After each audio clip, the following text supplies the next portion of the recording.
Are you still wasting time in Excel scrolling and clicking between all the different tabs just to find the values that you care about? Well, here I'm going to show you how to monitor all of the important values in your entire workbook from a single location. It doesn't matter where you go in the workbook, they will always be there for you to monitor. As well, I'm going to show you 4 additional tricks that will help you keep tabs on your data regardless of where it is in the workbook. Let me know which one's your favorite in the comments below, and let's go. For the very first example, we have a worksheet full of expenses with summary data at the top, a nice visual interface that makes it easy to go through, and a little button that we can click and email the department. It's actually pretty cool, and it doesn't even use a macro, but that's not for this tutorial. Down below, we have the input data that we need to update or edit that affects the data up here. And it is very annoying to have to go like this and this, especially since we have a couple hundred rows. The solution to this is right here. We can view the summary data up top and go down the list here at the bottom without moving the top part. Let's say that now we're going to update this for Pris for June, and oh, there we go, red. Why is that red? She is over budget. What do we need to do? We need to go up here and contact the department. And with a click of that button, I've got a little email already prepared. So I can say, hey, you spent too much. Or, hey, to the person who gave me this data, it looks like the data is wrong. The credit card has a limit. It's not even possible for her to spend that much. What's going on? And you can see it makes it much easier to work within a single sheet. Now, let me show you how to add that. All you have to do is click where you'd like the division, the divider, that little line, then go to View, and right here, Split. And there we go, a little line, and we can adjust it if we hover right over it. Make it smaller, make it bigger. And then we can adjust these individually. It is really, really cool. If you go back to View and click it again, Split, it will remove it. If you put it in the middle, so you select a cell in the middle, what it's going to do is give you 4. So now we have 4 different sections. And once again, we can move it around. To get it just vertically or just horizontally, you want to place it in column A or row 1. So place it in column A to get what we did before, or row 1 if we would like to have it vertical. A really great feature that makes working with a large spreadsheets much easier. Now, didn't mean to do that.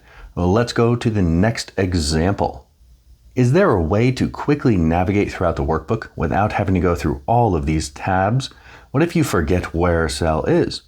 No problem. Go over here into the name box and choose where you'd like to go. How about invoice total? There we go. The total invoice amount is selected. We're on the right worksheet in the right place. How about we want to go to the budget sheet? Budget sales. What is that?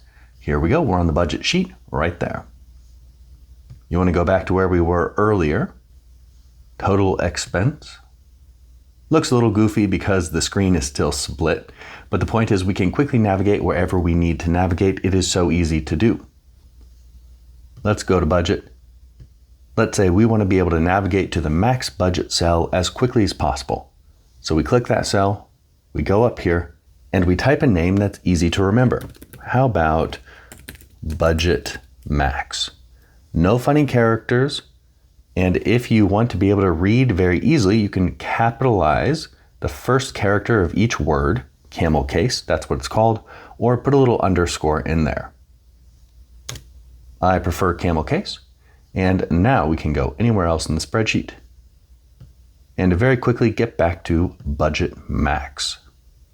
That also makes referencing this cell a lot easier as well. Equals budget, and then we have budget sales, budget max.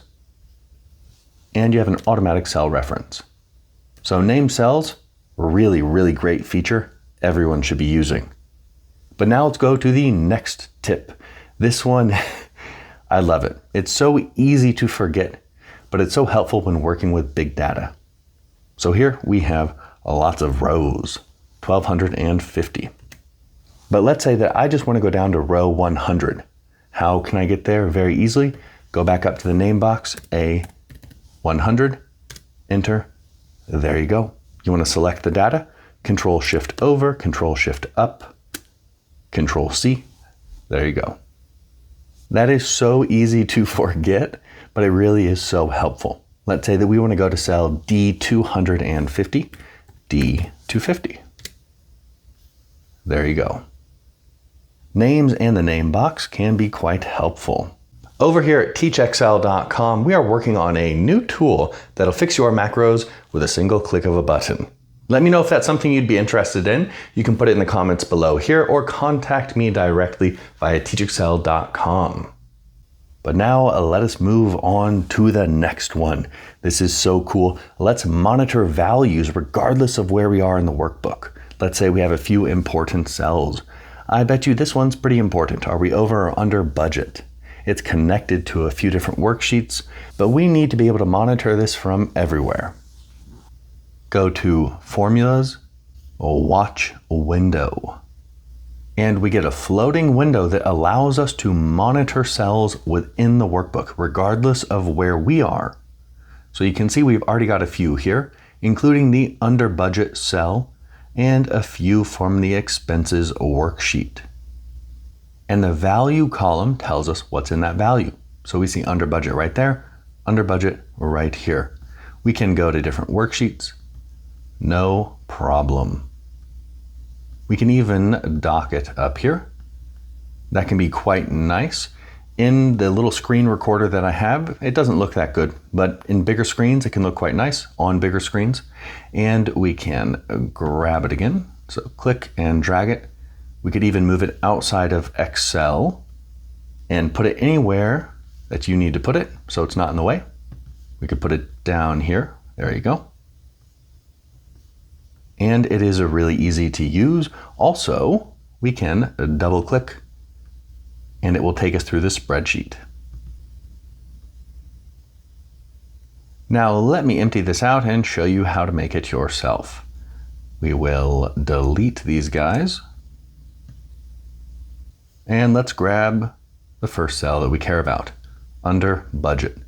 So add watch, and we can click that guy. Make sure we have selected the correct cell.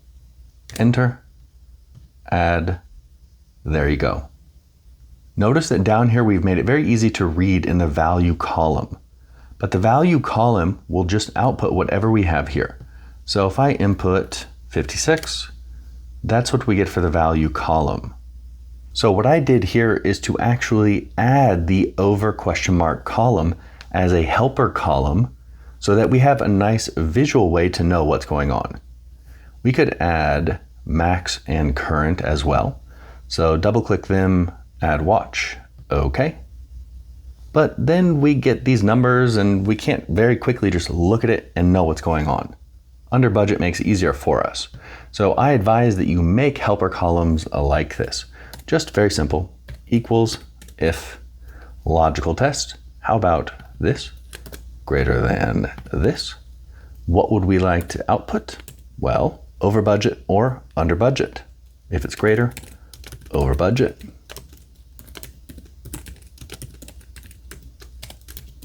Under budget. That way when we are over here, and let's change the view. We are going, let's just add a value here. We're updating it. We can look at our watch window. Uh-oh, we are now over budget.